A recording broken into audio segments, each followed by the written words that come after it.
Hi, I'm James Shillinglaw, and I'm here with Jerry Bufani, who's the President North America for South African Tourism. Now, I had met Jerry for the first time live out at the Virtuoso Travel Week last week, and we're all set to do an interview, and then my camera had a little bit of a hiccup. So we are doing this by Zoom, and we're probably doing this only about 30 miles from each other. I'm up in Yonkers, New York, and Jerry is down in New York. So we wanted to get an update about what's going on in South Africa right now in terms of tourism. And we're going to ask Jerry all about that and a whole lot more on Insider Travel Report.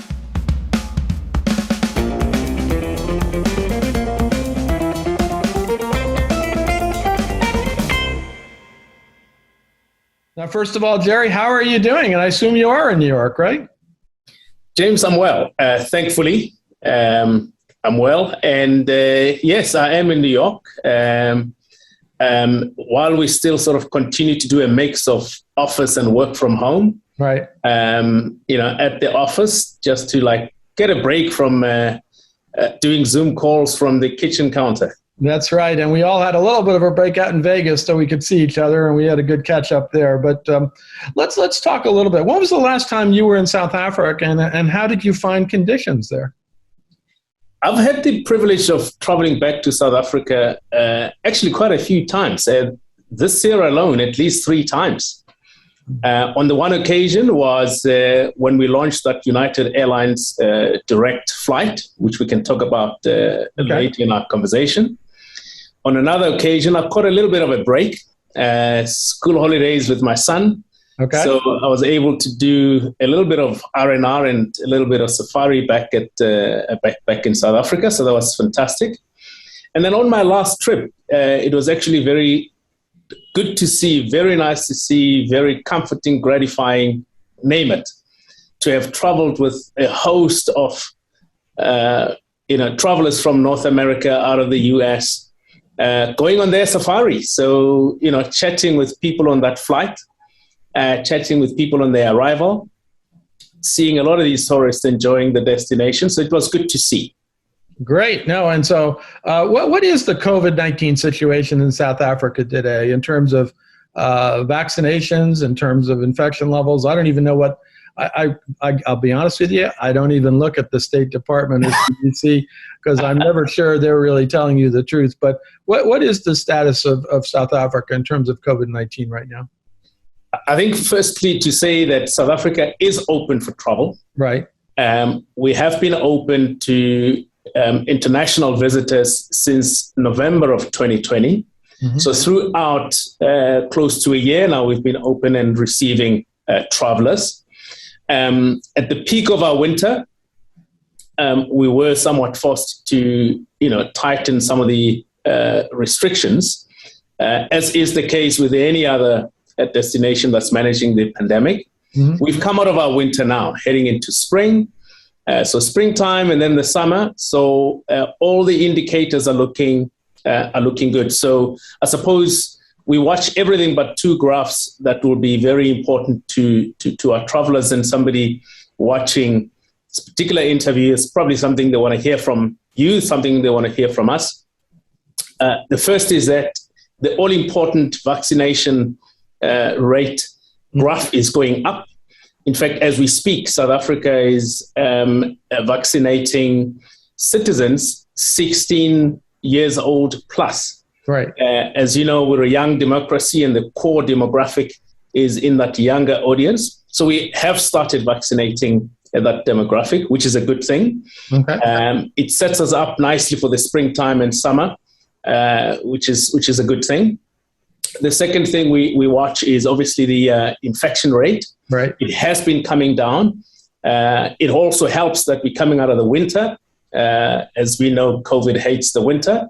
So that graph is coming down. So those 2 key indicators are pointing to our readiness to receive travelers. No, that's great. And it's great that you're open for business.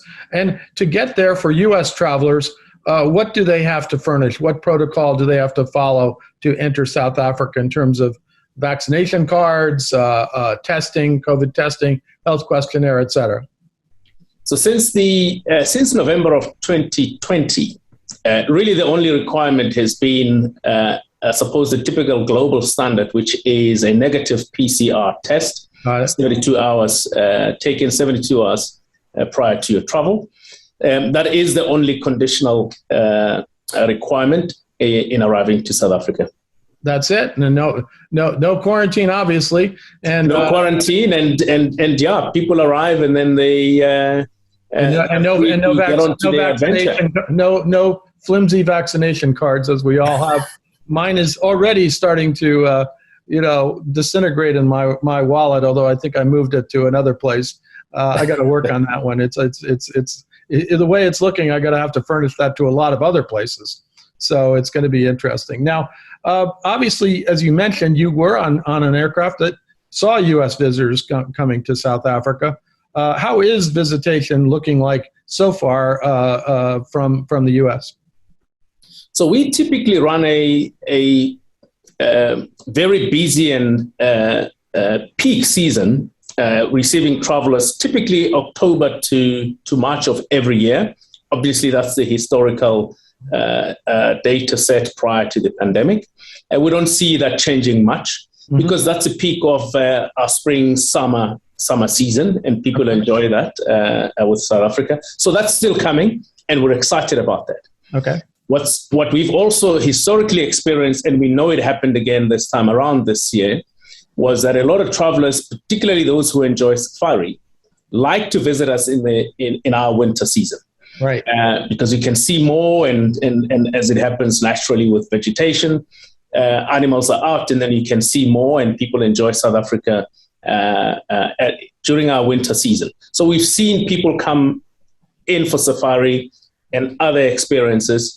And then, of course, we are excited about a springtime and summer coming up, knowing that we're going to do lots of business with our travelers. No, that's great. And it's great to see people starting to get over there, to do safaris and to experience all the other things that South Africa has to offer.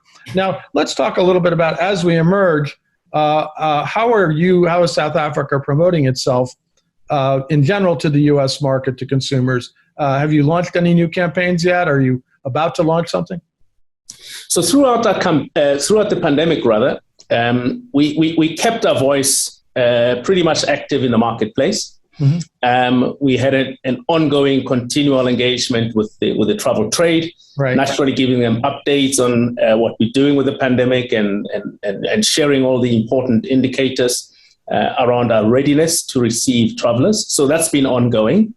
What's also been ongoing is communication with the traveler, the consumer, across all of our important digital channels, as well as keeping a lot of PR in the travel pages going on about the destination. So that's been ongoing. What we are now about to do is we're ramping up on both fronts. From a channel point of view, Travel Week was a very good example of that, where we spent time together last week. Was we actively now getting back into the market, engaging, meeting with people, discussing, negotiating, crafting, packaging deals, co-promotion deals, etc., with the travel trade. So we're ramping that up, leading into this next peak season, and obviously 2022. So that's the effort going on with the travel trade, and we're also ramping up and raising our share of voice with regards to directly communicating with the consumer and keeping up the inspiration about the destination. And if things go according to plan, and I suppose I'm mentioning it here first time. We like to get exclusive. Is that South Africa's very next big global inspiration campaign, destination campaign, is coming up in the next couple of months. So you're hearing it first time. We're excited about that. Because our ambition is, as we approach the end of this year, enter 2022, we're really ready with a nice, exciting campaign that will really excite the travelers to knock on the doors of the travel trade, call us, get onto all our various booking platforms and come visit the wonderful destination. No, it sounds like great. I wish you good luck with that campaign, and I know we may be helping you out with that with a bit. So we're happy to get the word out for you, and that. Now, in our recent travels, and I didn't include this in the questions. When you talked to all the Virtuoso travel advisors, what was the impression you got about their willingness to book South Africa for their customers? I think overall, and really, I'm very happy that I had the privilege to get to Travel Week. But I was very encouraged listening to pretty much everybody we engaged with at Travel Week. People, in the first instance, very confident about the travel industry and our prospects today, right, and obviously into the future. That was a good thing to hear. It's a beautiful thing to hear. People are doing big business. The travel trade is recruiting more talent. They're gearing up and building for the future. So that was exciting to hear overall, that the sector is looking good and our prospects are looking good. The second thing to mention is that some of the statistics, some of the data shared at Travel Week are demonstrating that the core of the travel customer base, right, the core of the consumer base, happens to be people who have been sitting on their cash for the last 12, 18 months, mm-hmm, and they're ready to spend it. And there's huge prospects there and huge excitement about, sharing with them all the options for their holiday, for their next holiday. So that's a good sort of second thing to have experienced and seen, and obviously hard data supporting that particular view. And then lastly, as it relates to South Africa, people love the fact that whether it was our winter season or heading into the summer, people love the fact, and the travel trade tells us this all the time, they love the fact that they can come to South Africa. The destination is geared up with its wide open spaces, geared up even during pandemic times, to be able to receive people, as is important. Wide open space is very important in pandemic times. So whether it be safari, whether it be active adventure, which is a growth area for us, the younger demographic coming to South Africa, spending a lot of their time outdoors and doing active adventure. So those two, amongst a number of the pillars in our proposition, position us well to be sold as a destination today and moving forward. No, that's great. In a sense, it's nice to actually talk to travel advisors out there live to find out what they're thinking. I mean, we see a lot of Zoom, but it was nice to chat with them and find out what they and their clients are thinking as we emerge from the pandemic. Now, one thing you mentioned just earlier is air service, and you said you were on the United flight, the first United flight that went back. What is air service looking like from the U.S. to South Africa today? Are more flights resuming like United, and what airlines? Absolutely. I think to begin with, whether you're traveling via the Gulf through a number of those airlines, that still remains an option for us, for our travelers here. So absolutely, big tick. You could travel via Europe, as a good example. A number of the operators, European-based, who travel out of the US, can get you to South Africa. So that's been ongoing and still remains a big channel into a big pathway into South Africa. The exciting news is the direct flights that are either returning or getting relaunched. I mentioned United Airlines. Fantastic news about the direct flight out of New York State into Johannesburg, which is fantastic. So that's ongoing. We launched that, and it's exciting, and it's that trip is getting fuller and fuller and fuller as people get out of lockdown and start flying. So that's fantastic. What's coming up later with United is the return of the seasonal holiday flight direct into Cape Town. Which excites a lot of our travelers from out of this market. So that's coming up. Where is that out of? Chicago again? So the direct into Joburg, the direct into Cape Town, both out of Newark. New York. Okay, Newark. Okay, yeah. So Newark. So that's those two. So the Cape Town one is very exciting. Right. The seasonal one, as we said, and hopefully in time we can grow it. But we know it's coming up, and it's exciting for our travelers. The other news was as of the beginning of this month, August, right? Delta resumed their direct flight as well into South Africa. So you can now fly Atlanta into Joburg direct, which is fantastic. So the options are there for direct.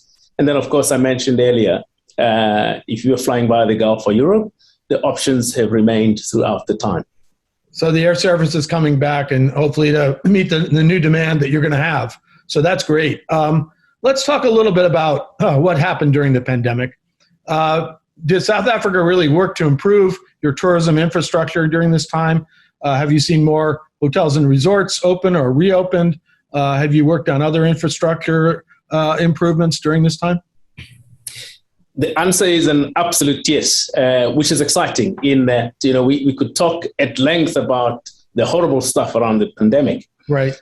But the property owners, the hoteliers, the lodgers, the small, medium enterprise operators really got the opportunity, somewhat of a little bit of the downtime utilized to improve the product, improve service, train people, infuse a lot of technology into the establishments. Sure. A number of these hotels are now, promoting things that sound very simple but important in the context of the pandemic, like hands-free check-in, hands-free walking into your room, etc., via your mobile phone, etc., etc. So we've seen all of those technological improvements, and one of our pride hotels in Joburg, in fact, launch a robot service.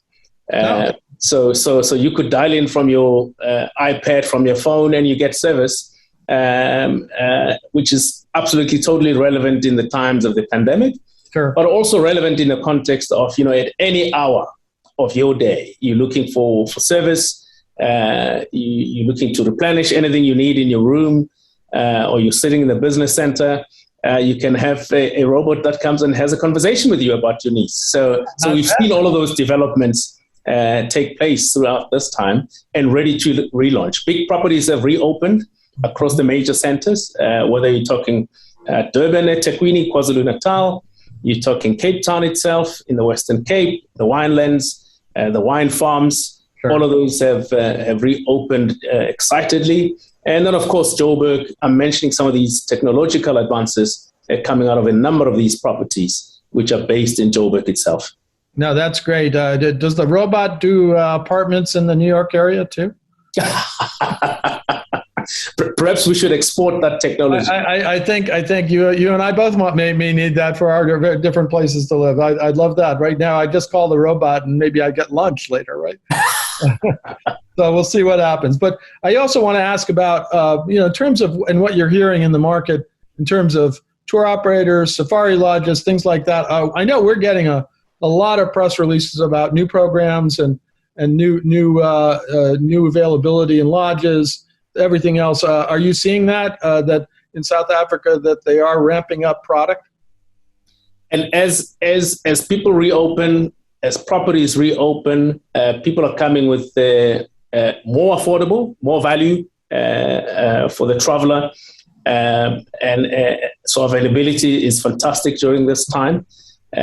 So all those offers are coming out, and as I mentioned earlier, as we ramp up our own promotional activity, we'll be co-promoting with a lot of the travel trade in partnership with South African Product, naturally, to deliver those packages, value for money packages for the North American traveler. No, that's great, and it's great you're going to have the product available as we emerge and hopefully grow big time in 2022.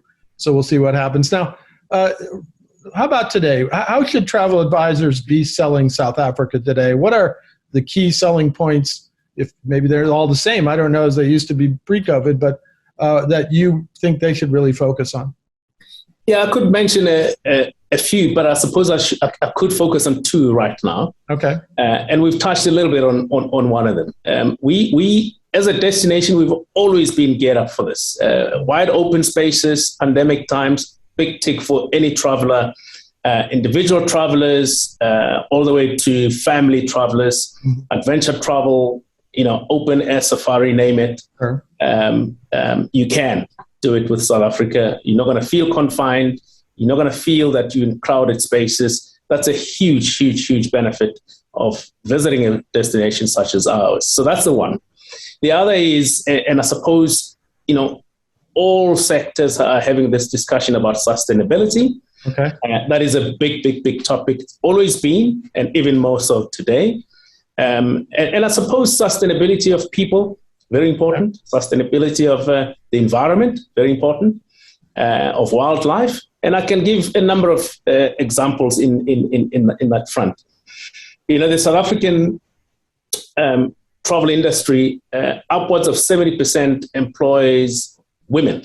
So if you start talking, sustainability of people, there's an important demographic that's got to do with their participation in the sector, the economic benefit out of the sector, and how they can take care of family and broader society. Women are very important in that aspect. So sustainability of people, very important. Sustainability of the environment. I'll give you a great example of a couple of the wine makers in wine country, South Africa and the Western Cape, who produce wine without irrigation, reliant purely on natural flows of waters, which is fantastic, because water is, as we know, a very important and scarce resource. So from an environment point of view, we've got those focus areas and focused product that delivers quality experience, but still taking care of the environment. And as we know, as we receive visitors from a protection and sustainability of wildlife, travel and tourism pays, as an example, for anti-poaching. Right. So, when you visit a game park, you visit the likes of Kruger, etc., Kruger National Park, you know that you're making a contribution to protecting wildlife. So James, that subject of sustainability is important. Absolutely, and those are two very important things as we move forward. I was kind of worried that as we emerged from COVID and people were really trying to get back business, and sustainability would somehow get lost in the shuffle. But I've been very pleased to see in a number of instances that we're emerging more sustainable and really looking at this, making sure it's included in all of the travel programs that we offer. So I think that's a crucial thing, especially for destinations like yours and anywhere, to be honest with you. But it is. I was kind of worried we get overwhelmed and everybody said, let's get back to business and let's forget about the sustainability thing, but we're not. Yeah. So that's good. Yeah. And we're not. If anything, the pandemic itself was a reminder of the importance of some of these subject matter, and it's heartening to see that big business is coming back with clear sustainability goals. And then, of course, what's interesting is we often forget, whenever we talk about, in the context of South Africa as a destination, whenever we talk about small to medium enterprises, rural tourism, out of the beaten track tourism, there's people who naturally care for the environment. Right. And sustainability is not a subject matter out of a business school from somewhere. It is a way of life. And when you're visiting South Africa, do think of these places out of the beaten track and experience local communities who've always, as a way of life, embraced sustainability. That's fantastic. And we're looking forward to seeing that as we get back to South Africa ourselves and really seeing what you're doing over there. Now, is there anything else that you'd like to tell our 90,000 travel advisors about South Africa today and about travel to South Africa today? I think the message really is that, we're open for business. We cannot wait to welcome you. And in the context of the pandemic, we've got all the protocols in place, world-class global standards, all of that in place. And as a last sort of punt and invitation to the people of North America, there's an emergent phenomenon of new South African storytellers who really are conquering the world in the world of food, the world of music, culture, fashion, and science, for that matter. Come and meet these wonderful people, and come engage with these wonderful people, and I could almost make the promise it will change your life. Absolutely. Well, we always think of safaris and all that, and certainly you have a lot of that, but the culture, the people, the cities, things like people know the wine, of course, everybody knows the wine, but these are, and the food, as you mentioned, clearly a lot of other reasons to go to South Africa today. They were always there, but it's great that you're now really promoting those things as well. And it's great to hear. Now, is there where can travel advisors go to learn more about South Africa? SouthAfrica.net is really your port of call. You follow us across all of the social media platforms, but your central port is SouthAfrica.net. Fantastic. Well, Jerry, I want to thank you for first of all putting up with me the other day when my camera wouldn't work. This has happened when I'm out of practice. I don't know. I can't do that live anymore. But the next time we do this, we will do this live. Or I say live, in person. But it was fantastic to see you out at Virtuoso Travel Week out in Las Vegas. And I hope the next time we see each other, it's either in New York or, better yet, South Africa. So again, thank you so much for taking some time with us today. Always good to see you, James. And yeah, hopefully we get to do this next time on home soil in South Africa. Absolutely. I'm looking forward to it. I'm James Shillinglaw, and this is Insider Travel Report.